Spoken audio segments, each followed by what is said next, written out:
वंदे श्री प्रभु सद्गुरुं गुणनिधिं सद्भक्तकल्पद्रुमं मंदानां शरणं शरण्यममलं नाथं त्वनाथाश्रयम् यत्सत्तावशजेन स्थावरभवो देहस्सुचेष्टान्वितः सोऽयं वो विदधातु वाञ्छितफलं माणिक्यकल्पद्रुमः। इन शब्दों में प्रभु महाराज के चरणों में अनंत कोटि प्रणाम अर्पित करते हुए आज इस होली की पूर्णिमा के अवसर पर, फाल्गुन पूर्णिमा के अवसर पर आप सभी सद्भक्तों को संबोधित करते हुए मुझे अतीव आनंद की अनुभूति हो रही है। हमेशा से भीड़ कुछ कम लग रही ना, आज कम है लोग। हाँ, नहीं, हर पूर्णिमा को हॉल पूरा भरा रहता, आज कुछ कम है। क्या कारण हो सकता है? हाँ, होली पे भी रहते हैं लोग। कोरोना, हाँ, कोरोना वायरस, वो जो कोरोना है ना, उसको शास्त्र में ऐसा परिभाषित किया गया है कि उसको परेच्छा प्रारब्ध कहते हैं। 3 प्रकार के प्रारब्ध होते हैं, स्वेच्छा प्रारब्ध, अनिच्छा प्रारब्ध और परेच्छा प्रारब्ध। दूसरों की वजह से जो आफत हमको आती है उसको परेच्छा प्रारब्ध कहते हैं। परेच्छा प्रारब्ध कहाँ से आई ये आफत? हाँ, चाइना से। चाइना से हमको हमेशा आफत आती है। और दूसरा इटली से। इटली से कई आफतें आई हैं, कई आफतें आई हैं, और ये फिर नई आफत। तो ये चाइना और इटली से ये आफतें हमारे को आई हैं। इसको शास्त्र में परेच्छा प्रारब्ध कहते हैं। अच्छा, ये आफत क्यों आई? इसका विचार आपने किया? ये मुसीबत क्यों आई? इसका विचार किया आपने? क्यों आई? बताइए क्यों आई? हाँ, बहुत अच्छे, ताली बजाओ भाई उनके लिए। जो नहीं खाना चाहिए वो खाया। चूहे खा लिए, मेढक खा लिए, सांप खा लिए, बिल्ली को काट के खा गए। हाँ, जो नहीं खाना चाहिए वो खा लिया। उसकी वजह से क्या हुआ? उसकी वजह से आफत आई। तो ये आफतें जो आती हैं इनमें खाने का संबंध बहुत है, खाने का संबंध है। तो इसलिए मैंने ये सोचा कि आज की पूर्णिमा के दिन हम इस विषय पर विचार करें कि हम क्या खाएं, क्या न खाएं, कितना खाएं, कब खाएं और कैसे खाएं। ये सारा एक शास्त्र है।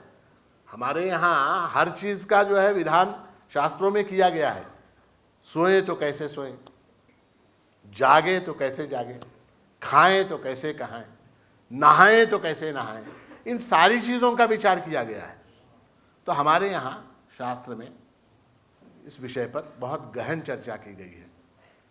उस विषय में थोड़ा सा हम संक्षेप में देखेंगे। ऐसा है कि छांदोग्य उपनिषद में एक प्रसंग आता है। श्वेतकेतु नामक अपने पुत्र को आरुणि नामक ऋषि ने इस सृष्टि की उत्पत्ति के विषय में समझाया, और समझाते समय कहा कि अन्नमयम ही सौम्य मनः, आपोमय प्राणः, तेजोमयी वाक्। हे सौम्य, हे पुत्र, ये जो मन है ना, मन हमारा, वो किससे बनता है? तो मन अन्न से बनता है। और हमारे जो प्राण टिके हुए हैं वो किसके कारण? तो आपोमय प्राणः। और हमारी वाणी जो बोलती है वो किसके कारण? तेजोमयी वाक्। तेजोमयी वाक्। ऐसा है कि आप देखिए कि आप लोग घर में दही मत्ते के नहीं, छाछ बनाने के लिए, हाँ? तो शरीर में जो हम अन्न खाते हैं, जिस अन्न का हम सेवन करते हैं, उसका एक चर्निंग प्रोसेस होता है अंदर, वो मथा जाता है, और मथने के बाद उसका जो सूक्ष्मतम अंश है, जैसे दही को हम मथते हैं तो सूक्ष्मतम अंश कौन सा आता है उसका, तो मक्खन आता है। उसी तरह अन्न का जो सूक्ष्मतम भाग है उसका क्या बनता है, तो उससे हमारा मन बनता है, उससे हमारा मन बनता है। आपोमय प्राणः, और हमारे प्राण जो हैं वो जल की वजह से टिके हुए हैं, जल की वजह से। और तेजोमयी वाक, अच्छा मान लीजिए आपने 1-8 दिन पानी नहीं पिया, क्या हो जाएगा,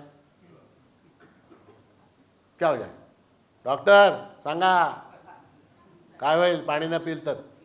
हा, महासमाधी, आत्ता आपण ऐकलं ना, ती महासमाधी वेगळी, ही महासमाधी वेगळी, तर महासमाधीचा प्रसंग येतो।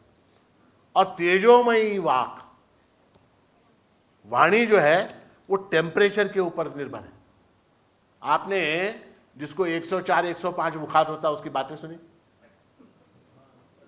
हाँ, जिसको मान लीजिए 104-105 डिग्री बुखार हो गया, वो कैसे बात करता है? सीधे बात कर सकता है? हाँ, वो बड़बड़ाता है, वो असंबद्ध बातें करता है, वो चीखता है, चिल्लाता है, पता नहीं क्या क्या करता है। हाँ, तेजोमयी वाक। तो उस श्वेतकेतु ने कहा कि हे गुरु, ये जो आप बोल रहे हैं कि अन्नमयम ही प्राण सौम्य मनः, आपोमय प्राणः, तेजोमयी वाक, ये बात मुझे विस्तार से समझाइए, विस्तार से समझाइए। तो ऋषि ने कहा, आरुणि ने कहा कि ठीक है बेटा, ऐसा करो कि तुम 15 दिन तक भोजन मत करो, सिर्फ पानी पियो। 15 दिन तक भोजन नहीं करना है और सिर्फ पानी पीना है। ये व्रत का आचरण करो और 16वें दिन मैं तुमको ये ज्ञान कैसा है बता दूंगा। तो उस जमाने में ऐसा था कि लोग गुरु की बात को मानते थे। तो आरुणि ने आज्ञा दी और श्वेतकेतु ने उस आज्ञा का पालन किया। 15 दिन तक उसने भोजन नहीं किया, केवल जल पी के रहा। 16वें दिन वो आया गुरु के पास, बोला मेरा व्रत समाप्त हो गया, मैंने भोजन नहीं किया, मैंने केवल जल का ग्रहण किया है, और अब आप मुझे बताइए, समझाइए आप मुझे। तो गुरु ने कहा कि इससे पहले मैं तुम्हें ऋग्वेद पढ़ा चुका हूँ, यजुर्वेद पढ़ा चुका हूँ, सामवेद पढ़ा चुका हूँ, अथर्ववेद पढ़ा चुका हूँ। अब तुम ऐसा करो, क्रम से वेदों का पठन शुरू करो। बिठाया सामने, बसवोनि सन्मुख अवलोकनीय, उसको बिठाया। तो अब ये बेचारा, चूंकि इसने 15 दिन तक भोजन नहीं किया था, वो कुछ भी नहीं बोल पा रहा, वो कुछ भी नहीं बोल पा रहा। ऋग्वेद की शुरू अग्निमीण पुरोहित यज्ञस्य देव मृत्युजम, बोल ही नहीं पा रहा वो। उसने क्षमा याचना की, उसने कहा कि हे गुरुदेव, मेरी वाणी असमर्थ है, यद्यपि वेदों का अध्ययन मैंने किया है तथापि मैं उनका पठन नहीं कर सकता, मैं असमर्थ हूँ। तो गुरु ने कहा कि बेटा भंडार खाने में जा और जाके यथेच्छ भोजन करके आ। वो गया, भंडार खाने में गया, उसने जाके वहाँ भोजन किया। भोजन करने के बाद आया, आने के बाद बिठाया, बोला आप शुरू कर। उसने शुरू कर दिया, शुरू कर दिया। उसने जो जो सीखा था गुरु से वो सारा कंठस्थ उसने सुना दिया। तब गुरु ने कहा कि देख बेटा, ऐसा है, अन्नमयम ही सौम्य मनः, ये मन जो तैयार होता है, तेरे मन में स्मरण की जो शक्ति है, उस शक्ति का ह्रास हो गया अन्न न खाने से। तूने अन्न खाया, अब तुझे सब याद आया। करेक्ट है क्या नहीं? अभी मैं आपको मान लीजिए 1-1.5 घंटा और बिठा लूं तो आप माणिक माणिक जय गुरु माणिक बोल सकते क्या? नहीं बोल सकते। नहीं, मैं परीक्षा करने वाला हूं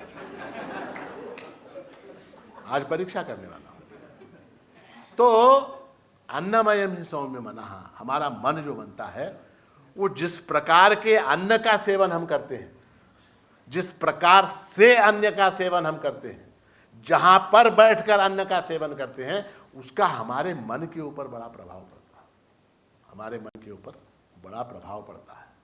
और इसलिए वेदों में अन्न की महिमा गाई गई है। अन्न को ब्रह्म कहा गया है। अन्न क्या है? ब्रह्म है। अन्नाद् वै प्रजा प्रजायन्ते याकाश्च पृथिवी गुंश्रिता। अन्नाद् वै प्रजा प्रजायन्ते, ये जो प्रजा उत्पन्न हुई है वो किस कारण से उत्पन्न हुई? किस कारण से उत्पन्न हुई बताइए? आपकी माता ने, आपके पिता ने जिस अन्न का सेवन किया, उस अन्न के फलस्वरूप आपका जन्म हुआ। मान लीजिए आप गर्भ में हैं, कल्पना कीजिए कोई एक शिशु गर्भ में है और उसकी माता अन्न का त्याग कर देती, क्या होगा? अन्नाद् वै प्रजा प्रजायन्ते, प्रजा जो उत्पन्न हुई वो अन्न के कारण, माता पिता द्वारा खाए गए अन्न का परिणाम जो है शुक्र और शोणित के कारण इन प्राणियों का जन्म हुआ। तो अन्नाद् वै प्रजा प्रजायन्ते याकाश्च पृथ्वी गुंश्रितः, इस पृथ्वी के ऊपर जितने प्राणी हैं उनकी सबकी यही कहानी है। अथो अन्नेनैव जीवन्ति, ये जितने प्राणी हैं वो जिंदा रहते हैं कि नहीं? किसके सहारे जिंदा रहते हैं? अन्न के सहारे जीवित रहते हैं। अब जो है ये प्राणी अंततः कहां जाएंगे? कहां जाएंगे? वो अन्न स्वरूप ही बनेंगे। हाँ, जला दिया, राख हो गई, हाँ, राख में से क्या हुआ? फिर नए पौधे उगे, गाड़ दिया, वहां फिर नई वनस्पतियां, नई औषधियां उत्पन्न होगी, फिर वहां अंततः वो अन्न में ही जाकर विलीन होने वाले। अंततः अन्नगुम ही भूतानाम ज्येष्ठम, इसलिए सारे भूतों में ज्येष्ठ क्या है? अन्न ही बड़ा है, अन्न ही बड़ा है। तस्मात् सर्व औषधम उच्यते, अन्न से ही सारी औषधियां उत्पन्न होती हैं। सारी जितनी औषधियां हैं वो सब अन्न से ही उत्पन्न होती हैं। अन्नात् भूतानि जायन्ते जातान्यन्नेन वर्धन्ते आद्यते अत्ति च भूतानि तस्मात् अन्नम तदुच्यत इति। ये बड़ा सुंदर है। अन्न से उत्पन्न होते हैं, अन्न से बढ़ते हैं, वर्धन्ते, और आद्यते अत्ति च भूतानि तस्मात् अन्नम तदुच्यत इति। आद्यते, अत्ति, आद्यते यानी जिसको खाकर प्राणी जीवित रहते हैं, जिसको प्राणी खाते हैं। अत्ति, जो प्राणियों को खाता है। अन्न शब्द का अर्थ तैत्तिरीय उपनिषद में है आद्यते अत्ति च भूतानि तस्मात् अन्नम तदुच्यते इति। जिसको प्राणी खाते हैं, समझिए आप मेरी बात को, जिसको प्राणी खाते हैं और जो प्राणियों को खा लेता है, जो प्राणियों को खा लेता है। कौन खा लेता है प्राणियों को? प्राणियों की मृत्यु किसके कारण होती है? किसके कारण होती है? आपने जिंदगी भर बेसन के लड्डू, गुलाब जामुन, जिलेबी, बासुंदी, पूरनपोड़ी सब खाई, क्या हो जाएगा? हाँ, डायबिटीज, उसका ब्लड प्रेशर, फिर हार्ट अटैक, उसके बाद आद्यते अत्ति च भूतानि तस्मात् अन्नम तदुच्यते इति।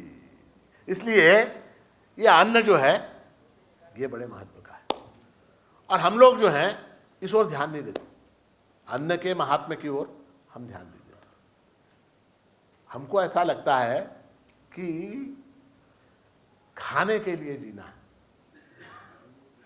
हमको क्या लगता है? खाओ पियो आती क्या खंडाला। हाँ? और वहां जाके क्या करेंगे?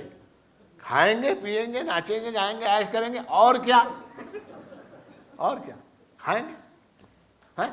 तो हमको ऐसा लगता है कि हम खाने के लिए जीते हैं, खाने के लिए जीते हैं। वास्तविकता यह है कि जीने के लिए खाना पड़ता है। खाने के लिए जीना और जीने के लिए खाना, इसमें बड़ा अंतर है, इसमें बड़ा अंतर है। देखिए अब, हाँ, खाने के लिए जीना, जीने के लिए खाना। चूहे खा लिए, मेढक खा लिए, बिल्लियां खा ली, हाँ, ये सारी चीजें खा ली। अब क्या हुआ? पट्टियां बांध के घूम रहे लोग। हाँ, अब सवाल ये आता है कि हम कितना खाएं। सवाल ये आता है कितना खाएं, कितना खाएं। देखिए, अन्न में एक बहुत बड़े महत्व की चीज है अन्नदान। देखिए, अन्नदान को बहुत बड़ा महत्व कहते हैं। क्यों? इतने सारे दान हैं, गोदान है, भूदान है, हिरण्यदान है, कन्यादान है, अनेक प्रकार के दान हैं। उनमें अन्नदान श्रेष्ठ क्यों है? अन्न का दान ही एक ऐसा दान है जहां पर व्यक्ति बस कहता है।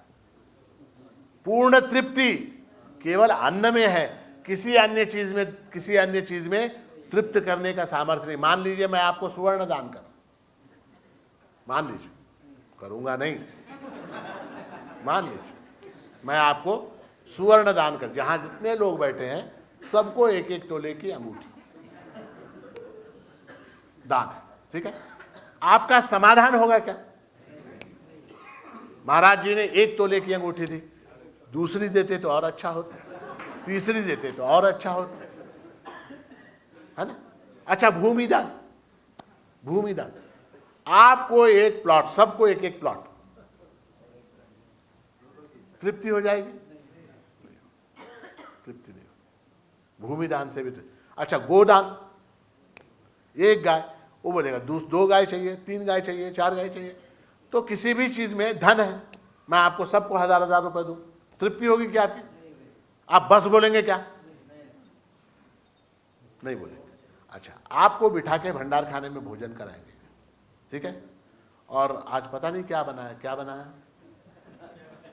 क्या बना है? हुग्गी होगी, भंडार खाने की हुग्गी फेमस हुग्गी होगी। आपको बिठाऊंगा, ठीक है?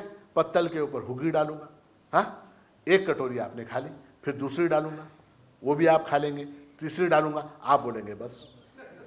बोलेंगे क्या नहीं? तृप्ति केवल अन्न में है, बस बोलता है आदमी, दूसरे किसी दान में बस नहीं बोलता, दूसरे किसी भी दान में बस नहीं बोलता। तृप्ति केवल अन्न में है। क्यों है?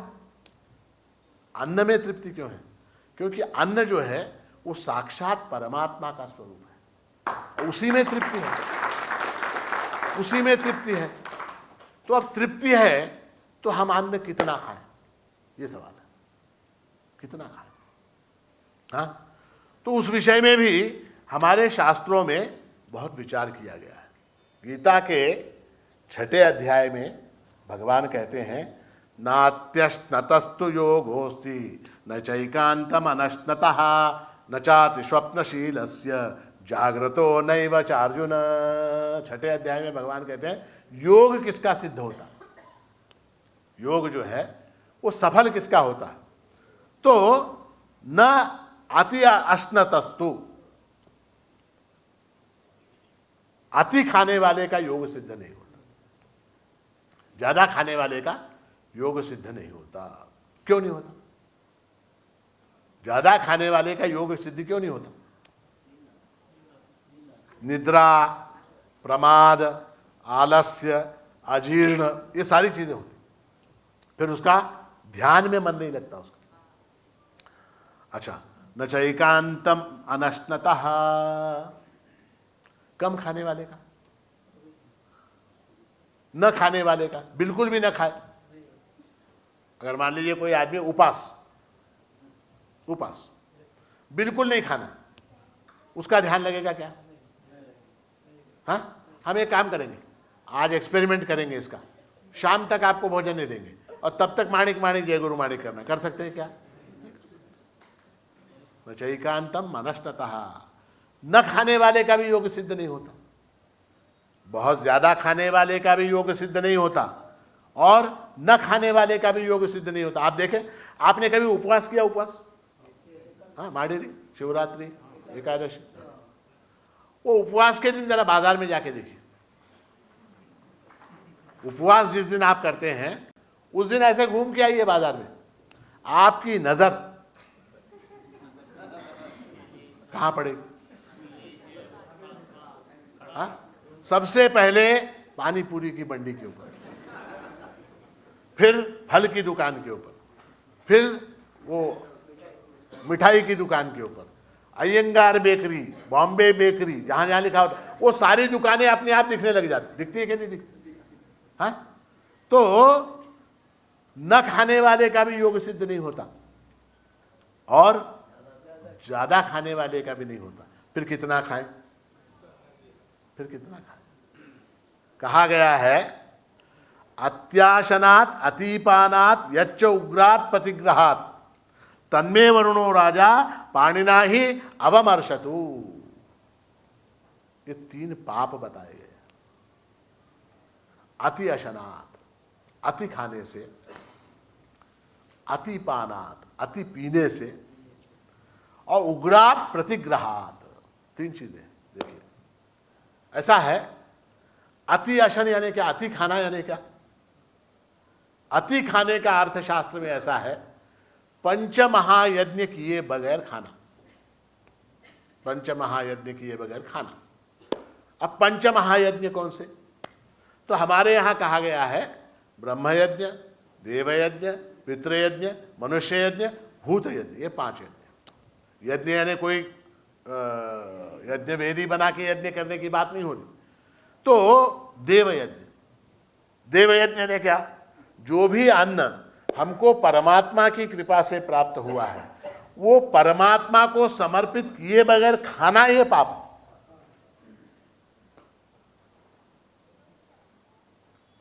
जो अन्न, आप बोलेंगे अन्न हमको परमात्मा की कृपा से कहां मिला? बोलेंगे क्या नहीं? अन्न हम बाजार से लेके आए, खरीद के लाए, चावल दाल गेहूं, घर में बीवी ने पकाया, खाने वाला मैं, परमात्मा कहां से आया? कहां से आया? तो ये अन्न जो धरती में से उगा, तपाम्यहम अहम वर्षम, है ना भगवद गीता में। भगवान कहते हैं मैं वर्षा करता हूं, मैं समुद्र के पानी को सोखता हूं, मैं जल बरसाता हूं, मेरे कारण जो है ये औषधियां जो हैं, ये सारी वनस्पतियां, ये सारे पेड़ पौधे, धान्य वगैरह मेरी शक्ति से उगते हैं। तो उस परमात्मा का ऋण है क्या नहीं हमारे ऊपर? है। तो देवयज्ञ, देवयज्ञ यानी क्या? परमात्मा को नैवेद्य समर्पित किए बगैर भोजन करना, ये पाप है। ये पाप है। भगवान ने कहा कि नैवेद्यम पुरतो न्यस्तम चक्षुषा गृह्यते मया रसंच दास जिह्वायाम अश्नामि कमलोद्भव। मेरे सामने रखा हुआ नैवेद्य जो है उसको मैं चक्षुषा गृह्यते मया, मैं उसको आंखों से ग्रहण कर लेता हूं, और उसका रस, रसंच दास जिह्वायाम, वो जो मेरा दास है नैवेद्य दिखाने वाला, उसकी जिह्वा से, देखिए कितनी बड़ी बात है, उसकी जिह्वा से मैं रस ग्रहण करता हूं। और देखता कैसे हूं? चक्षुषा गृह्यते मया। तो कहने का तात्पर्य है देवयज्ञ यानी देवताओं का अर्चन और पकाए हुए अन्न का देवताओं को समर्पण। ये पहली बात। दूसरी बात क्या? पितृयज्ञ। पितृयज्ञ ने क्या? पितृयज्ञ का तात्पर्य ऐसा है कि अपनी माता और पिता, इनके प्रति अपनी कृतज्ञता को व्यक्त करने के लिए। कृतज्ञता क्यों? क्योंकि उनका उपकार है। ये देह क्या है? उनके द्वारा दिया गया है। हाँ, उनके द्वारा दिया गया है। तो इसलिए जो है माता और पिता और पितर, पितर यानी क्या? उनके पिता, उनके पिता, उनके पिता, उनके पिता, इस तरह से उनका स्मरण करके उनके स्मरणार्थ अन्न का दान करना, इसको क्या बोलते हैं? इसको पितृयज्ञ बोलते हैं। और शास्त्र में ऐसा है कि पितृलोक जो है, देखिए ऐसा है, बहुत शास्त्र में इतना गहरा विचार हुआ है। पितृलोक जो है वहां पर ये जो कालगणना है, ये जो हमारी कालगणना है, उस कालगणना, हमारी कालगणना पृथ्वी पर हम जो जी रहे हैं, हमारी कालगणना अलग, पितृलोक की कालगणना अलग। तो वहां क्या होता है? वहां जब हमारे यहां जब भाद्रपद मास आता है तब वहां पर दोपहर होती है। हमारे पास जब पितृपक्ष आता है, भाद्रपद मास आता है, उस समय वहां पर पितृलोक में दोपहर होती है। कालगणना वहां की अलग है, हाँ? वहां यहाँ 12 महीने का एक साल है, वहां 12 महीने का एक दिन है। तो वहां पर क्या हो जाता है कि पितृलोक के अंदर दोपहर हो जाती है। अब उनके भोजन का समय हो गया कब? भाद्रपद कृष्ण पक्ष में। भाद्रपद कृष्ण पक्ष, जिसको हम पितृपक्ष कहते हैं। तो हमारा कर्तव्य क्या बनता है? नित्य दोपहर हमारे पितरों के प्रति हम अन्न समर्पित करें, अन्न समर्पित करें।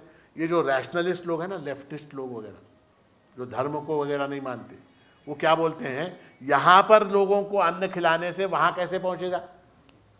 बोलते हैं कि नहीं? श्राद्ध करते हैं हम, तो यहां हम अन्न खिलाते हैं, तुम्हारे बाप को कैसे पहुंचेगा? बोलते हैं कि नहीं? बोलते हैं। अच्छा, यहां पर बर्थडे मनाने के लिए व्हाट्सएप के ऊपर गुलाब का फूल भेजते हैं, वहां कैसे पहुंचता है? कैसे पहुंचता है? कैसे पहुंचता है? हाँ, बर्थडे जिसका है वो हैदराबाद में, मैं बैठा हूं माणिकनगर में, उसका आज बर्थडे, मैं व्हाट्सएप के ऊपर फूल भेज देता हूं और उसको हैप्पी बर्थडे बोलता हूं, पहुंचता है क्या नहीं? उसको वो थैंक यू बोलता है क्या नहीं? उसको पहुंचा क्या फूल का गुच्छा? पहुंचा? नहीं पहुंचा, नहीं पहुंचा, फूल का गुच्छा नहीं पहुंचा, फिर भी वो थैंक यू बोलता है। क्यों बोलता है? उसको आपका भाव ज्ञात हुआ, आपका भाव, उसके प्रति जो भाव है वो भाव ज्ञात हुआ कि इसने मुझे जन्म दिवस की शुभाकांक्षा दी है। उसी तरह से आपके पितरों को, आपके बाप दादा परदादा जो है, आपके पितर जो हैं, उनको आपका भाव ज्ञात होता है। कब? जब उनके प्रति कृतज्ञता से आप किसी को अन्न खिलाते हैं। तो पितृयज्ञ के अंदर, पितृयज्ञ के अंदर पितरों के प्रति अन्न का दान है। उसके बाद आता मनुष्य यज्ञ। मनुष्य, मनुष्य यज्ञ यानी क्या? मनुष्य यज्ञ यानी अतिथियों को भोजन कराना। हमारे यहाँ पुराने जमाने में कहीं होटल नहीं था, कहीं कोई रेस्टोरेंट नहीं था, पानी पूरी की मंडी नहीं थी, कुछ नहीं थी। गांव में लोग आते थे, लोग जाते थे, कहाँ खाते थे? कहाँ खाते थे? अतिथियों को भोजन कराने की परंपरा। तो मनुष्य यज्ञ, ये कहा गया है शास्त्र में कि हम भोजन करने से पहले, हम भोजन करने से पहले किंचित काल प्रतीक्षा करें, किंचित काल प्रतीक्षा करें और अपने घर से बाहर जाके दोनों तरफ देखें।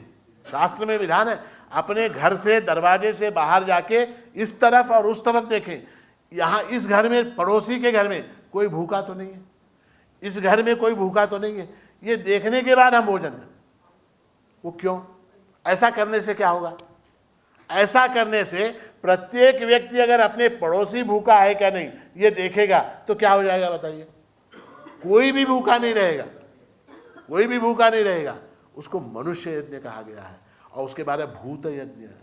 भूत यज्ञ यानी क्या? ये जितने प्राणी हैं, गाय है, बैल है, हमारे हमारे हमारी सेवा करते बैल।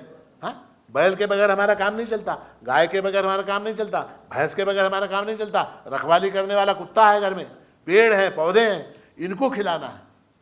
इन सबको खिलाने के बाद मुझे भोजन करना, उसको भूत यज्ञ कहते हैं। वो जो सारे प्राणी हैं, गाय को घास डालना, चारा डालना, पानी पिलाना, बैल को पानी पिलाना, बैल को चारा डालना, कुत्ते को रोटी डालना, बिल्ली को दूध पिलाना, घर में जो वृक्ष हैं, पेड़ पौधे हैं अपने, उनको पानी डालना, ये सब करने के बाद हमको भोजन करना है। तो इसको क्या बोलते हैं? भूत यज्ञ कहते हैं। और ये यज्ञ न किए बगैर जो भोजन करता है उसको क्या बोलते हैं? अति अशनम। वो पाप है, वो पाप है। उसके बाद क्या? अतिपानात्, अति पीना। अति पीना क्या है? अतिपान शब्द का अर्थ ऐसा है कि जो तर्पण किए बगैर पानी पीता है, जो अपने पितरों के प्रति तर्पण, मैं बता रहा था आपको पितृलोक की बात। तो पितृलोक में भाद्रपद मास में दोपहर होती है, आश्विन मास में सायंकाल होता है। इसलिए हमारे यहाँ पद्धति है क्या? आश्विन मास की पूर्णिमा को हम क्या करते हैं? घर के ऊपर एक दीपक लगाते हैं। लगाते हैं क्या नहीं? उसको क्या बोलते हैं? आकाश दीप कहते हैं उसको, आकाश दीप। और वो आकाश दीप जो है हम क्या समझते हैं? दिवाली के रूप में, कुछ उत्सव के रूप में लगा रहे, उसको वो गोंडे वोंडे लगा के लटका देते। ऐसा नहीं।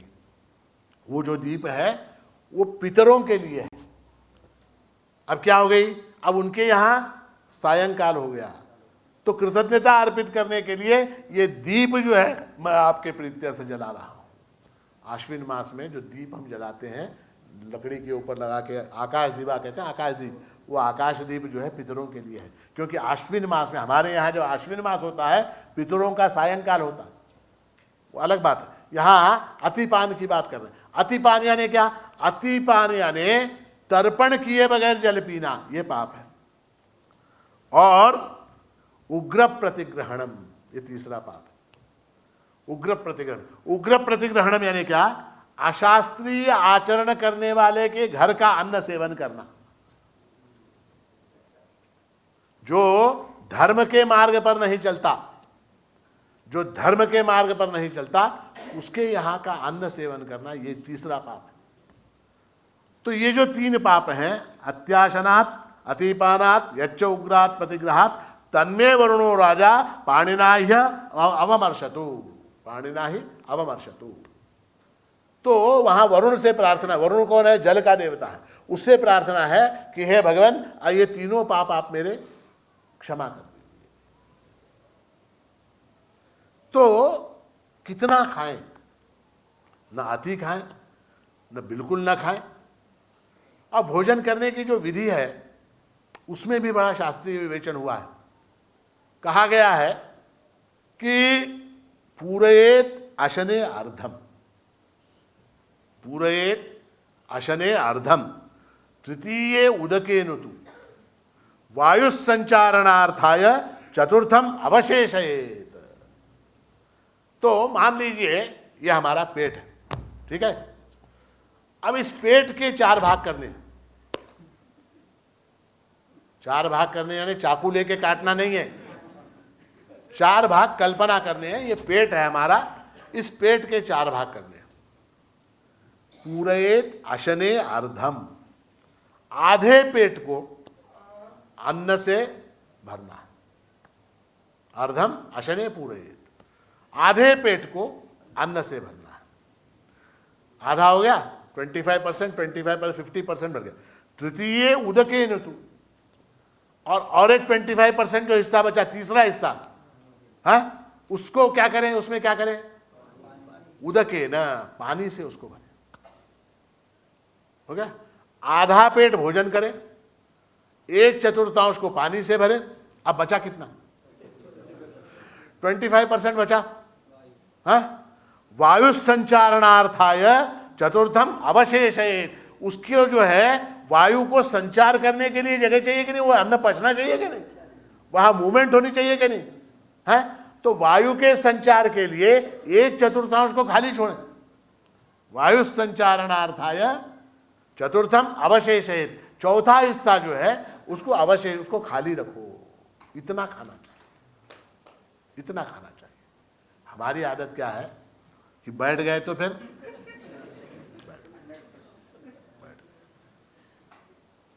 इसको स्मरण में रख के भोजन करना चाहिए, ठीक है, ताकि क्या, कोरोना वायरस हमको अटैक ना करे। अब सवाल यह है क्या खाएं, बोलिए आप क्या क्या खाएं, हाँ, पानी पूरी, हाँ, और बहुत सी चीजें खाने की। भगवान ने आदेश दिया है, भगवान ने आदेश दिया है क्या खाएं। भगवान कहते हैं आयुष सत्व बलारोग्य सुख प्रीति विवर्धन रस्या स्निग्धा स्थिरा हृद्या आहारा सात्विक प्रिया। 17वें अध्याय में भगवान कहते हैं सात्विक भोजन होना चाहिए। क्यों सात्विक भोजन क्यों होना चाहिए, बताइए आप, सात्विक भोजन क्यों होना चाहिए। अन्नमयम ही सौम्य मनः, हमारे मन को अगर सात्विक बनाना है तो हमको सात्विक भोजन करना पड़ेगा। और वो सात्विक भोजन कैसा हो, आयु को बढ़ाने वाला हो, सत्व गुण को बढ़ाने वाला हो, बल को बढ़ाने वाला हो, सुख देने वाला हो, प्रीति विवर्धन, और प्रीति बढ़ाने वाला हो, ऐसा भोजन हो। रस्याः, रुचिकर हो। स्निग्धाः, स्निग्ध यानी सौम्य प्रकार का हो, जिसके अंदर घी, दूध, दही ऐसे प्रकार से युक्त हो। स्थिरा, जिसको खा लेने के बाद काफी समय तक फिर भूख ना लगे। हृदया, जिसको जो है खाने से हृदय की ताकत बढ़े। आहारा सात्विक प्रिया, सात्विक लोग जो हैं ऐसे आहार को पसंद करते हैं। ये आहार सात्विक आहार है। और ऐसा सात्विक आहार करने से मन सात्विक होता है। मन सात्विक होता है। मन सात्विक होने से क्या होता है? मन सात्विक होने से हमारी जो आध्यात्मिक साधना है वो साधना आगे बढ़ती है। मन अगर सात्विक नहीं रहा, हाँ, आपने मान लीजिए मसालेदार कोई चीजें खा ली, हाँ, बहुत ज्यादा जिनके अंदर मसाले हैं, वो हैं, ये हैं, ऐसी चीजें आपने खा ली। आप जब करने बैठे फिर क्या हुआ? मन नहीं लगेगा, डकारे आएंगी, नाना तरह के गंध, नाना तरह के मतलब खट्टा और तीखा और क्या क्या मतलब ये होगा। तो ऐसे वक्त में आप जप कर सकते हैं क्या? ऐसे वक्त में ध्यान कर सकते हैं क्या? ये हुआ सात्विक आहार। उसके बाद भगवान ने राजस आहार का वर्णन किया। राजस आहार यानी क्या? जो रजोगुणी व्यक्ति हैं। रजोगुणी यानी कौन? जिनके जीवन में एक्टिविटी ज्यादा है, जो शांत बैठने वाले नहीं हैं, ऐसे जो लोग हैं उनके आहार का वर्णन किया है।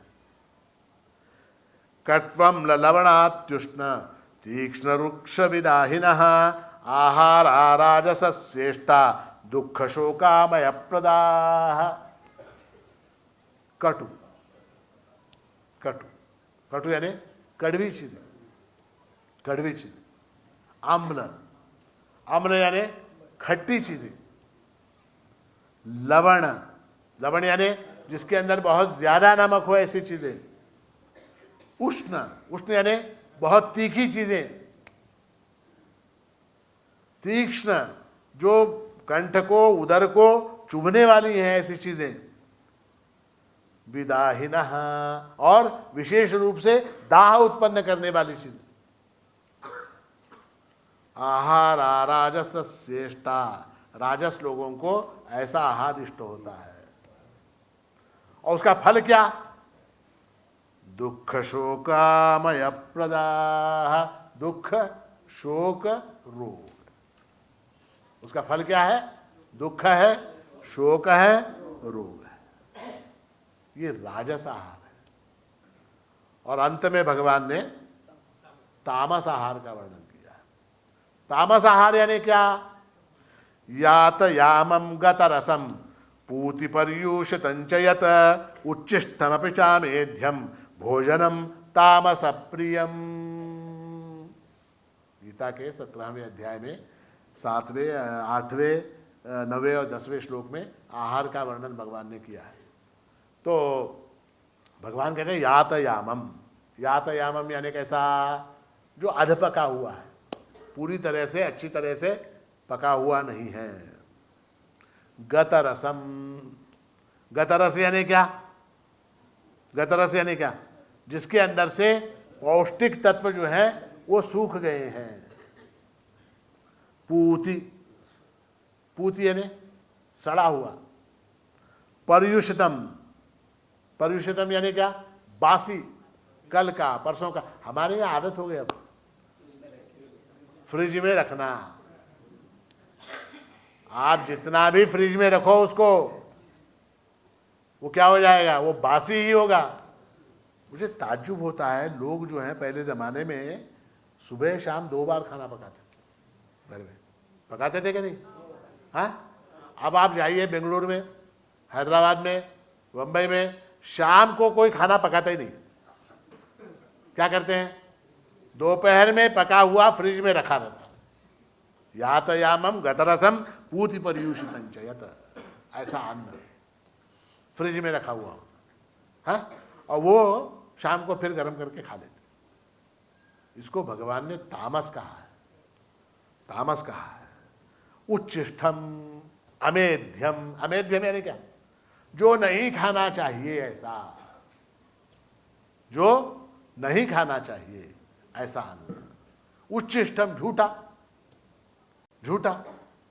अब आप होटल में जाते हैं तो वहाँ उत्साह में भर के बहुत सी चीज़ों का ऑर्डर कर देते हैं। क्या क्या? तो क्या, रोटी, हाँ, और दाल तड़का, और पनीर बटर मसाला, और वो सब 4-5 चीज़ें। अच्छा, वो सारा का सारा आप खाते हैं क्या? पूरा ख़त्म करते हैं क्या? वो बच जाता। बचने के बाद वो होटल वाला उस बचे हुए अन्न का क्या करता है? अगर वो होटल वाला होशियार हो, तो अगर वो बेवकूफ़ हो तो फेंक देगा। अगर वो होशियार हुआ, दूसरों को देता। दूसरों को कैसे देता? ये इस प्लेट में का बटर मसाला, उस प्लेट में का बटर मसाला, दोनों एक तरफ करके दूसरे नए प्लेट में डाल के तीसरे को देता। उच्छिष्टम, झूठा है, वो झूठा है। अमेध्यम, जो खाने लायक नहीं है, ऐसा भोजन तामस प्रियम। तामस लोगों को ऐसा भोजन पसंद आता है। देखिए, भोजन के बारे में बहुत बड़ी बात है। ऐसा है कि हमारे यहाँ पहले ये होता था कि जहाँ भोजन बनाते हैं वहाँ सबका प्रवेश नहीं था, केवल घर के लोग, उसमें भी स्नान करके जो शुद्ध होके आए ऐसे। उसका कारण क्या? अब लोगों ने क्या कर दिया है, वो सब अंधश्रद्धा है, अंधविश्वास है, कुछ नहीं। चप्पल पहन के भी जाओ किचन में तो भी कोई फर्क नहीं पड़ता, स्नान न करके जाओ तो भी कोई फर्क नहीं पड़ता, किसी भी अवस्था में जाओ कुछ फर्क नहीं पड़ता, ऐसा बोलते लोग। बोलते हैं कि नहीं बोलते? शास्त्र ऐसा है और वास्तविकता है, विज्ञान है कि जहाँ आप भोजन बना रहे हैं वहाँ की शुद्धता होनी चाहिए। वो स्थान अत्यंत शुद्ध, अत्यंत पवित्र होना चाहिए। दूसरी बात, जो व्यक्ति भोजन बना रहा है, जो व्यक्ति भोजन बनाता है, उसके मन का भी वहां प्रभाव पड़ता है। ये बड़ी बात है, आप ध्यान दीजिए। जो भोजन बनाने वाला है उसका मन, आपके प्रति उसके मन में क्या भाव है, इसका प्रभाव जो है वो भोजन के ऊपर पड़ता है। आप देखिए, आपने सोचा, आपने देखा होगा कई जगह आपने अत्यंत रुचिकर चीज़ें खाई होंगी, बड़े बड़े होटलों में बहुत स्वादिष्ट पदार्थ खाए होंगे, मगर आप बताइए, जो आपकी माँ ने बनाया, जो भोजन आपकी माता ने बनाया, वैसी सब्जी, वैसी दाल, वैसी रोटी, वैसी मिठाई कौन से होटल वाला बना सकता है? बताइए। अगर बनाएगा भी तो आपको पसंद पड़ेगा क्या? आपको क्या पसंद पड़ेगा? 5 स्टार होटल में की दाल, 5 स्टार होटल में दाल, और घर में आपकी माँ ने जो दाल बनाई वो दाल, दोनों दाल आपके सामने है, आप कौन सी लेंगे? क्यों? वो 5 स्टार होटल का 1000 रुपए की एक कटोरी है, चांदी के कटोरी में है, नहीं लेंगे? क्यों नहीं लेंगे? भाव, भाव। ये जो बनाते समय जो भाव होता है ना, जो भाव होता है, इसीलिए बहुत से लोग किसी के हाथ का अन्न खाते ही नाही. नकोच नको किटकिट, तुझा भाव कसा की काय, मी माझं मी शिजवतो, माझं मी खातो. हो खरंच आहे. तुम्ही बघा हे बघा, आता अग्निहोत्री ब्राह्मण असतात, ते साधना करणारे लोक आहेत, त्यांच्या अन्नाचा त्यांच्या मनावर परिणाम होतो, त्यांच्या मनाचा साधनेवर परिणाम. ते काय म्हणतात, तुमच्या हातचा मी खातच नाही, तुमची भावना शुद्ध असो अशुद्ध असो काय, आमचं आम्ही करून खातो. आपण काय करतो, आपण त्यांना नाव ठेवतो, हे काय नसलेले डंबाचार आहे, अमका आहे तमका आहे. डंबाचार नहीं है, साइंस है त्याच्या मागे, विज्ञान है त्याच्या मागे, विज्ञान है उसके पीछे. बनाने वाले का भाव. अब आप होटल में जाते, मान लीजिए होटल का जो पकाने वाला है, रसोईया है, उसका मैनेजर का झगड़ा हो गया, मान लीजिए, उसका भाव कैसा होगा? हाँ, उसका भाव कैसा होगा? अब उस भाव से वो बनाएगा, वो भाव आप खाएंगे तो फिर क्या होगा उसका परिणाम? घर में क्लेश, परिणाम होता है, उसका परिणाम होता है. तो इसलिए ये जो है, इस प्रकार के 3 प्रकार के अन्न कहे गए हैं, और भगवान ने सात्विक अन्न को श्रेष्ठ बताया है. अब ये अन्न है, अब इसको कैसे खाएं, इसको कैसे खाएं, तो उसका भी विधान भगवान ने बताया. यज्ञशिष्टासन संतो मुच्यन्ते सर्व किल विषय भुंजते ते त्वघम पापा ये पचन्त्यात्म कारणात्. भगवान कहते हैं कि जो केवल अपने लिए भोजन पकाता है वो पाप को खाता है, वो पाप को खाता है। और भोजन कैसा होना चाहिए, कैसे खाना चाहिए? यज्ञ शिष्टाशना, यज्ञ करने के बाद बचा हुआ भोजन होना चाहिए। यज्ञ यानी कौन सा? यज्ञ यानी कौन सा? देवयज्ञ, पितृयज्ञ, मनुष्य यज्ञ, भूत यज्ञ। आपके घर के पेड़ पौधे को पानी डालने के बाद आप भोजन करें, आदेश है। आपके घर के कुत्ते को रोटी डालने के बाद आप भोजन करें। आपके घर में जो तोता मैना वगैरह रखे पिंजरे में, उनको टमाटर हरी मिर्ची खिलाने के बाद आप भोजन करें। आपकी गाय को चारा डालने के बाद आप भोजन करें। हमारे यहाँ पद्धति थी, भोजन करने से पहले गोग्रास निकालते थे। निकालते कोई आजकल गोग्रास? गाय ने गोग्रास कहाँ से निकाले? गोग्रास पहले गाय का खाना अलग निकालते थे, उसके बाद भोजन करते थे। यज्ञ शिष्टासन संतो मुच्यन्ते सर्व किल विषयी। उससे क्या होता है? सारे पाप निकल जाते हैं, सारे पाप निकल जाते हैं। और भुंजते थे त्वघम पापा। और क्या खाते हैं वो लोग? पाप को खाते हैं। ये पचंती आत्म कारणात्, आत्म कारणात् अपने लिए जो भोजन बनाता है, केवल अपने लिए, केवल अपने लिए, अतिथि के लिए नहीं, देवों के लिए नहीं, पितरों के लिए नहीं, पशुओं के लिए नहीं, केवल अपने लिए जो भोजन पकाता है उसको क्या कहा? पाप खाता है वो।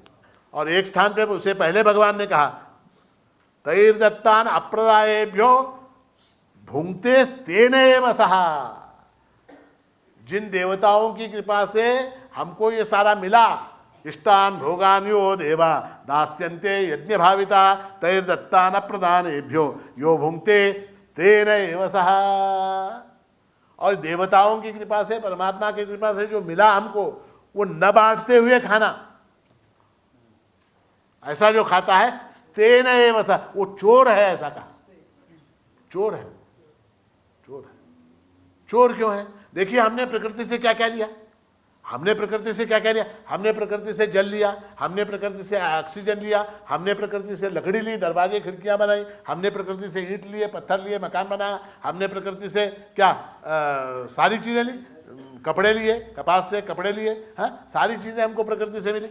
अब ये जो सारी प्रकृति है, ये जो सारा संसार है, इसको बांटे बगैर अगर मैं खाऊं तो मैं क्या कहलाऊंगा? चोर। चोर तेन एव सहा।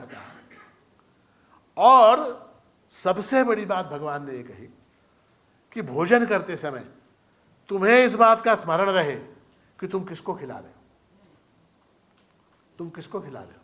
ब्रह्मार्पणम ब्रह्म हविर ब्रह्माग्नौ ब्रह्मणाहुतम ब्रह्मैव तेन गंतव्यम ब्रह्म कर्म समाधिना। तुम उस परमात्मा को खिला रहे हो। तुम किसको खिला रहे हो भोजन? हाँ, उदर भरण नोहे, हमारे रामदास स्वामी महाराज ने कहा उदर भरण नोहे, पेट भरना नहीं है, जानिजे यज्ञ कर्म। ये किसको खिला रहे हैं हम? प्राणाय स्वाहा, अपानाय स्वाहा, ज्ञानाय स्वाहा। ये क्या है? ये पंच प्राण है। इन पंच प्राणों को मैं तृप्त कर रहा हूं, केवल अपने नहीं, सारे सारे सारे भूतों को तृप्त कर रहा हूं। ऐसा वो परमात्मा जो सभी भूतों के अंदर बसा हुआ है, वो मेरे अंदर भी है। ब्रह्मार्पणम ब्रह्म हविर ब्रह्माग्नौ ब्रह्मणाहुतम ब्रह्मैव तेन गंतव्यम ब्रह्म कर्म समाधिना। मैं उस ब्रह्म को खिला रहा हूं। अहम वैश्वानरो भूत्वा प्राणिनाम देहमाश्रितः प्राणापान समायुक्तः पचाम्यन्नम चतुर्विधम। परमात्मा कैसे बैठा है? वैश्वानर रूप से बैठा हुआ है। कहाँ बैठा है? प्राणिनाम देहमाश्रितः, प्राणियों के देह के अंदर बैठा हुआ है। और वो क्या करता है? प्राणापान समायुक्तः पचामी अन्नम चतुर्विधम। ये प्राणी जो 4 प्रकार का अन्न खाते हैं उसको वो पचाता है। ऐसे उस परमात्मा को मैं आहुति दे रहा हूं, भोजन करा रहा हूं। इस भाव के साथ भोजन करेंगे तो क्या होगा? वो क्या होगा? वो यज्ञ होगा। और वो भोजन किसको जाएगा? परमात्मा को जाएगा। हमको मिलेगा क्या? नहीं। रोग होने वाला होगा तो किसको होगा? उसको होगा। हमको क्या? जो खाएगा वो भोगेगा। सादा सीधा हिसाब है। जो खाएगा वो भोगेगा। खाने वाला कौन? रोग किसको होगा? घूमे वो पट्टी बांध के, हमको क्या? वो घूमे पट्टी बांध के, हमको क्या? हम मजाक की बात। तो हम क्या कर रहे हैं? किसको खिला रहे हैं? परमात्मा को खिला। और एक परमात्मा को खिलाने से सारा विश्व तृप्त होता है, सारा विश्व तृप्त होता है। महाभारत में प्रसंग है, अभी प्रभु चरित्र में आपने सुना, अक्षय पात्र। तो क्या हुआ कि दुष्ट दुर्योधन वगैरह, शकुनी वगैरह लोगों ने वो जुए में इनको हरा दिया। किनको? पांडवों को हरा दिया। हरा के 12 साल का वनवास, 1 साल का अज्ञातवास। अब ये पांडव जो हैं निकले वन को। पांडव निकले तो हस्तिनापुर के जो लोग थे, सद्गृहस्थ थे, सच्चे जो नागरिक थे, वो लोग भी बोले कि ये दुष्ट के राज्य में हम नहीं रहेंगे, हम भी आपके साथ आएंगे। युधिष्ठिर ने उनको समझाया। धौम्य ऋषि जो हैं उनके पुरोहित थे, उन्होंने समझाया कि भाई ऐसा मत करो, ये वनवास पे जा रहे हैं, इनको जाने दो। अब क्या प्रतिज्ञा है, उसको पालन तो करना पड़ेगा। ये नगर के लोग बोले नहीं, हम नहीं रहेंगे, हम भूखे मरेंगे, वन में जाएंगे, चाहे हमको बाघ खा ले, शेर खा ले, कुछ भी हो जाए, हम वन में जाएंगे, युधिष्ठिर के साथ रहेंगे, दुष्टात्मा दुर्योधन के राज्य में हम नहीं रहेंगे। तो अनेक साधु सज्जन लोग जो हैं, अच्छे लोग, जो समझदार लोग थे, वो सारे युधिष्ठिर के साथ वन में गए। तो वन में जाने के बाद युधिष्ठिर जो है धर्मराज थे, तो उनको बड़ी चिंता हुई। उन्होंने कहा कि हम जो हैं हमारे कर्मों का फल भोग रहे, हमने जुआ खेला, हमने राज्य दांव पर लगाया, हम हारे, तो इसकी सजा इन बेचारे लोगों को क्यों मिले? तो अत्यंत खिन्न हुए युधिष्ठिर। अत्यंत खिन्न होकर एक वटवृक्ष के नीचे विचार करते हुए बैठे, ये अब क्या करें? तो धौम्य ऋषि जो हैं उनके पुरोहित थे, तो उन्होंने कहा कि इसके लिए अब एकमात्र उपाय है, सारी सृष्टि का पालन करने वाला सूर्य देवता, सूर्य जो है वो सारी सृष्टि का पालन करता है।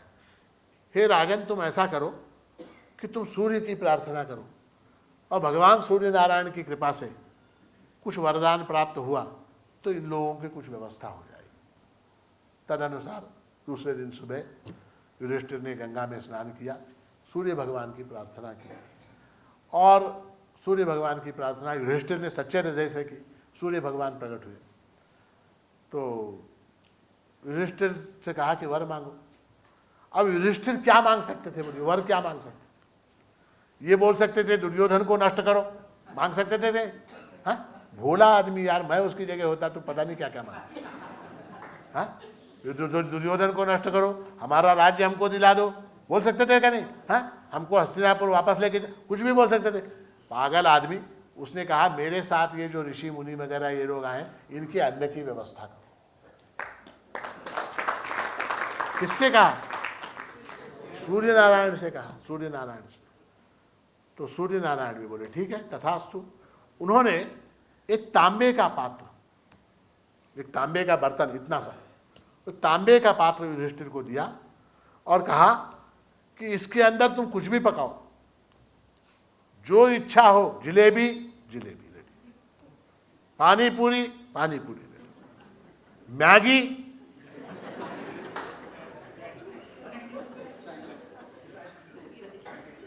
कुछ भी पकाओ। तो युधिष्ठिर ने कहा ठीक है, मगर सूर्य नारायण ने कहा, भगवान ने कहा ऐसा है कि सारे लोगों को भोजन कराने के बाद द्रौपदी जब भोजन करेगी, द्रौपदी के भोजन के बाद इसमें से कुछ नहीं निकले। कब तक? दूसरे दिन सूर्योदय तक। अक्षय पात्र, द्रौपदी भोजन कर ले, उसके बाद फिर कुछ नहीं निकलेगा। उसके बाद तुम कुछ भी मांगो, कुछ भी मांगो, नहीं मिलेगा। द्रौपदी के भोजन से पूर्व तुम बोलो खिचड़ी रेडी, तुम बोलो पुलाव रेडी, आलू भात रेडी, हुग्गी रेडी, गुलाब जामुन, जो मांगो मिलेगा। मत द्रौपदी जब भोजन कर ले उसके बाद कुछ नहीं। तो हजारों लोग युधिष्ठिर के साथ गए थे, हजारों लोग। तो द्रौपदी रोज जो है वो अक्षय पात्र को चूल्हे के ऊपर रख के वो तो भगवान से प्रार्थना है हमारे सारे लोगों के लिए आज क्या, तो आज बासुंदी, तो बासुंदी रेडी, आज क्या, गुलाब जामुन रेडी। तो वो लोग खाते पीते हुए आराम से रहने लगे। अब ये जो समाचार था, हाँ, ये व्हाट्सएप के माध्यम से ट्विटर के माध्यम से। हाँ, ये कहाँ पहुंचा? दुर्योधन को मालूम हुआ। ये बेटे वन में रह रहे हैं, फिर भी मजे से रह रहे हैं। ऋषि मुनि लोग सारे युधिष्ठिर के साथ वन में रह रहे हैं और ये मजे से हैं। इनको भेजा क्यों वन? किस लिए भेजा? इनको तकलीफ हो, इनको पीड़ा हो, ये रोएं, ये गिड़गिड़ाएं, इनका अपमान हो, इनका नाश हो, इसलिए भेजा। ये बेटे रोज गुलाब जामुन खा रहे हैं। वो रोज उसमें सारे लोग थोड़ी, उसमें एक आध दो होंगे, वो व्हाट्सएप भेज देते थे, today had gulab jamun, feeling happy with Yudhishthir having basundi, message आने लगे। दुर्योधन परेशान परेशान, अब क्या करें? तो इसने कहा ये ऋषि मुनि बदमाश, ये जो गए हैं साथ में, ये बदमाश है, इनको सबक सिखाना चाहिए। तो दुर्योधन ने भी एक बहुत बड़ा याग का आयोजन किया, बहुत बड़ा याग। वो कैसा था दुर्योधन? याग करूंगा तो सारे ऋषि मुनि आएंगे, सारे ब्राह्मण आएंगे, सारे विद्वान लोग आएंगे, उनको मैं दक्षिणा दूंगा, उनको मैं दक्षिणा दूंगा, और दक्षिणा दूंगा तो ये मेरा गुणगान करेंगे। जो देता है उसकी जय जयकार होती है। इलेक्शन में देते कि नहीं दक्षिणा? आपको जो आपको दक्षिणा देता है उसको आप वोट देते है क्या नहीं? सही? हाँ बोलो। वो सारे दुर्योधन की जाति के लोग होते हैं।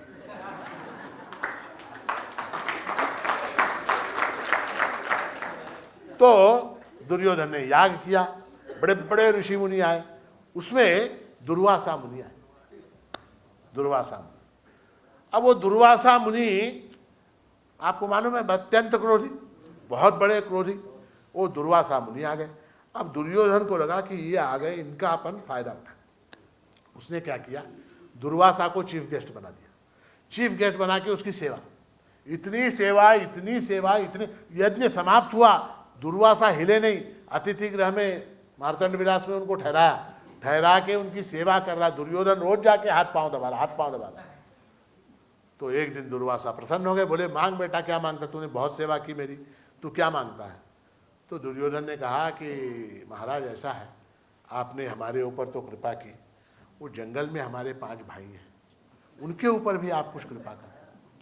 वो दुर्वासा मुनि जब भी निकलते थे अपने 10,000 शिष्यों को लेकर निकलते थे, तो उनके ऊपर भी कुछ कृपा कीजिए। काम्यक वन में वो ठहरे हुए हैं। तो बोले क्या कृपा करूं? बोले ऐसा है, आप 3 बजे के टाइम पे आप वहाँ जाइए और जाने से पहले ये पता उठाइए कि द्रौपदी ने भोजन किया क्या नहीं, वो पता उठाइए। और जब आपको लगे कि द्रौपदी भोजन कर चुकी, ऐसे समय आप वहाँ जाइए और उनकी सेवा आप स्वीकार कीजिए। वो बेचारा ऋषि भोला, बोला ठीक है मैं जाता हूँ। 10,000 शिष्यों को लेके वो काम्यक वन में, और उसने शिष्यों को भेज के पता उठाया, द्रौपदी का भोजन हो गया, द्रौपदी का भोजन हो चुका। अब गए, अब जाके बैठे तो युधिष्ठिर ने स्वागत किया, दुर्वासा मुनि आए, स्वागत किया, वो किया। तो दुर्वासा मुनि ने कहा आज ऐसा है कि आज होली है और आज हमको भोजन करना है, हम नदी में जाते हैं, स्नान करके आते हैं, हमारे भोजन की व्यवस्था करो। युधिष्ठिर ने कहा आज्ञा महाराज, कर देंगे। अब नदी में गए दुर्वासा मुनि, और यहाँ पर द्रौपदी भोजन कर चुकी, अब उसमें से कुछ नहीं निकलेगा। अब क्या खिलाएं 10,000 लोगों को? 10,000 लोगों को क्या खिलाएं? अब द्रौपदी परेशान। युधिष्ठिर तो बोल गया कि आइए भोजन करने के लिए। अब द्रौपदी क्या करे? बताइए क्या करे? दूसरा क्या रास्ता है? दूसरा रास्ता क्या है? दूसरा रास्ता क्या है? कुछ नहीं है। तो उसने, द्रौपदी ने अनन्य भाव से भगवान श्री कृष्ण का स्मरण किया। उस समय भगवान श्री कृष्ण क्या कर रहे थे? द्वारका में वो भी अपना भोजन समाप्त करके तांबूल खाते हुए रुक्मिणी के साथ विनोद करते हुए बैठे थे। विनोद यानी हंसी मजाक करते बैठे, तांबूल खा के झूले के ऊपर बैठे हुए थे। जैसे ही द्रौपदी ने स्मरण किया, तत्काल उठे और तत्काल उठ के कहाँ प्रकट हुए? वो कहते हैं, बहुत से लोगों ने वर्णन किया है, जब वो भागने लगे द्वारका से बाहर, वो अपने अंतःपुर से बाहर, तो उनकी धोती का वो जो कचोटा होता है ना, वो खुल गया। उसकी भी चिंता नहीं बेचारे, वो भागता हुआ आया। कहाँ आया? काम्यक वन में आया। काम्यक वन में आया, द्रौपदी रो रही है, युधिष्ठिर चिंतामग्न बैठा है, भीम इतना बलवान वो भी परेशान बैठा है। अब ये स्नान करने गया बुड्ढा, अब ये आएगा, इसको खिलाएंगे क्या, इसको खिलाएंगे क्या, चिंता। तो आए भगवान, भगवान ने कहा कि द्वारका से भागता हुआ आया हूं, मुझे बड़ी भूख लगी है, मुझे भूख लगी। वो कहते हैं ना एकादशीच्या घरी शिवरात्र, पहले वो दुर्वासा आया, उसको युधिष्ठिर ने वचन दिया भोजन के लिए आओ, अब ये परेशानी, इसमें ये आ गए, कौन, भगवान, ये बोलते मैं भोजन करूंगा, अब खिलाएं क्या, अब क्या खिलाएं। तो बोले मुझे द्रौपदी ने कहा है भगवान ऐसा है, मेरी बात सुनी। बोले बाबा बाद में सब सुनूंगा, पहले भोजन करूंगा बाद में सुनूंगा। अब कहाँ से खिलाएं, क्या खिलाएं। तो भगवान ने कहा तेरा अक्षय पात्र निकाल। बोले अक्षय पात्र का लफड़ा ऐसा है कि जब द्रौपदी भोजन कर ले उसके बाद दूसरे दिन सूर्योदय तक उसमें से मुरमुरे तक नहीं निकलते। आप भोजन की बात कर रहे हैं, मुरमुरे फुटाने भी नहीं निकलते उसमें से। ऐसा अक्षय पात्र मैं लेके क्या करूं। भगवान बोले लाने को तो ला, देखेंगे। तो अक्षय पात्र लाया गया। तो भगवान ने देखा अक्षय पात्र, वो अक्षय पात्र का जो कंठ होता ना, क्या बोलते हैं उसको, उसका ऊपर का काट का, वो एक जगह पर एक भाजी का इतना टुकड़ा,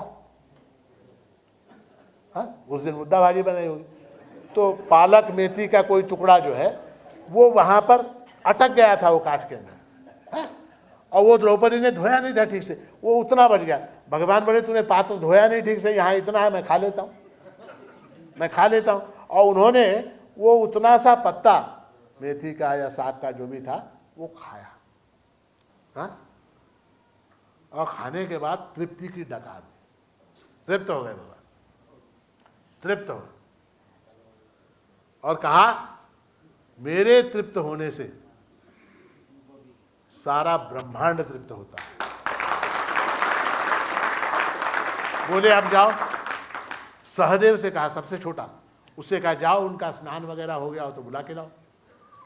तो नदी में स्नान कर रहे थे, जैसे ही यहां भगवान ने तृप्ति की ढेकर दी, डकार दी, वहां उनके सारे लोगों के पेट फूल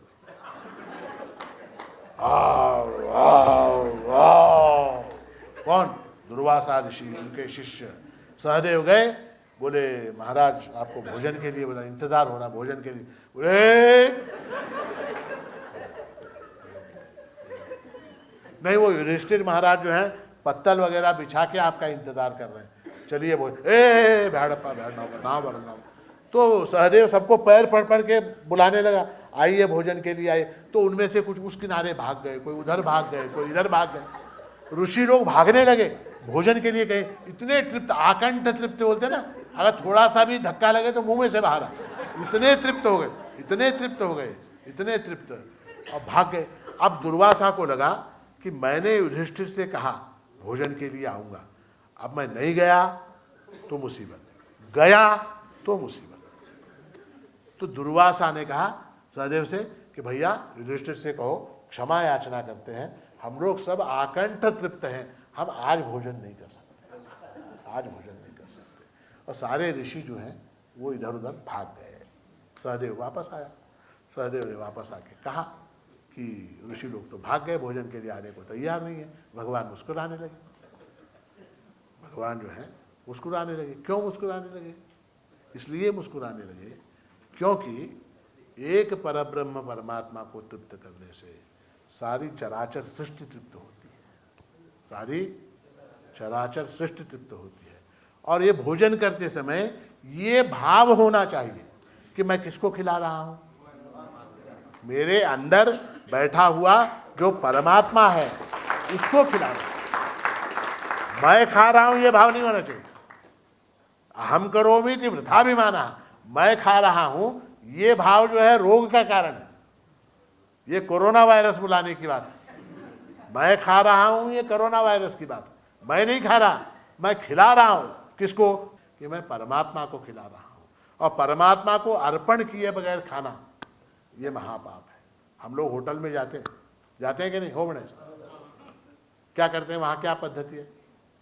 एक मेरी समझ में नहीं आता, कुछ भी ऑर्डर दो आधा घंटा लेता, आधे घंटे के पहले टमाटो और वो क्या बोलते हैं उसको, खीरा, ककड़ी और एक पापड़ लाके रखता है हाँ, और थोड़ा अचार। हाँ, अभी भोजन आने में देर है, ये शुरू हो जाते कुटर कुटर पापड़ खाना, टुटर टमाटो खाना। खाते हैं कि नहीं? वो बोले उस समय परमात्मा का नाम लेते, भक्त का हरे कल्पत्र में बोलते हैं क्या? पाप है वो, पाप है, पाप है। जो भी खाएं, जब भी खाएं, परमात्मा का नामस्मरण करके खाएं, परमात्मा का नामस्मरण करके खाएं, और परमात्मा को खिला रहा हूं इस भाव के साथ खाएं। तो क्या होगा? खाने वाला परमात्मा, उसका जो भी भोग होगा वो उसको लगेगा, हमको नहीं लगेगा, हमको नहीं लगेगा। तो इसलिए भोजन करने की विधि, भोजन करने में क्या हो, क्या पदार्थ हो, भोजन कब करें, कैसे करें, कितना करें, क्यों करें, इन सारी बातों का हमने विचार किया। इसलिए अब कुछ ही क्षणों में हम लोग भंडार खाने में भोजन प्राप्त करेंगे। और भोजन प्राप्त करते समय आधा जो है पेट भरेंगे, आधा चतुर्थांश पानी से भरेंगे, चतुर्थांश वायु संचारणार्थाय चतुर्थम अवशेषेत, चौथा भाग जो है वो खाली रखेंगे, परमात्मा को स्मरण करेंगे। न केवल आज, कल, परसों, अपने घर में भी हम इसी नियम का पालन करेंगे। उसका फल क्या होगा? कोरोना जैसा वायरस हमारे ऊपर अटैक नहीं करेगा। अवधूत चिंतन श्री गुरुदेव दत्त सद्गुरु माणिक प्रभु महाराज की जय।